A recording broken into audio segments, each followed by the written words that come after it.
Hello friends, good evening. Pratibha ma'am की पाठशाला में आपका हार्दिक स्वागत है। आज हम आपको इंग्लिश की शिक्षण योजना बनाना सिखाएंगे।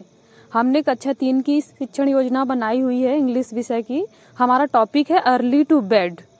लर्निंग आउटकम्स हैं the child is able to understand poem regarding health and wealth and can narrate the same in language.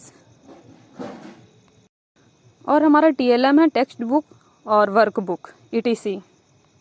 इसके आगे हम शिक्षण की गतिविधियों के बारे में बात करेंगे। और जैसा कि हम लोग देखते हैं कि हिंदी विषय में या दूसरे विषयों में हम पहली हेडिंग डालते हैं शिक्षण के आरंभ में, तो यहाँ हम डालेंगे in the beginning of teaching. Hindi विषय की शिक्षण योजना बनाने में हम दूसरी हेडिंग डालते हैं शिक्षण के दौरान, तो इंग्लिश में हम डालेंगे मिड ऑफ द पीरियड। और हम शिक्षण के दौरान जो भी प्रोसेस करेंगे उसको लिखेंगे। कक्षा शिक्षण में हम पोयम की थीम के बारे में बात कर सकते हैं, पोयम से रिलेटेड कोई गतिविधि करा सकते हैं, उन सब के बारे में हम मिड ऑफ द पीरियड में लिख देंगे। और उसके बाद सबसे अंत में हम लोग हिंदी में क्या करते हैं, शिक्षण के अंत में ये हेडिंग डालते हैं।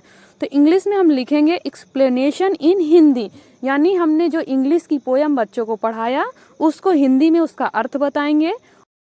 और कविता के बारे में बच्चों ने क्या समझा, हम बच्चों के भाव जानने का प्रयास करेंगे। और कक्षा शिक्षण के सबसे अंत में हम बच्चों को गृह कार्य देते हैं। गृह कार्य में हम ऐसा दे सकते हैं कि बच्चों पोयम को घर से याद करके आएंगे।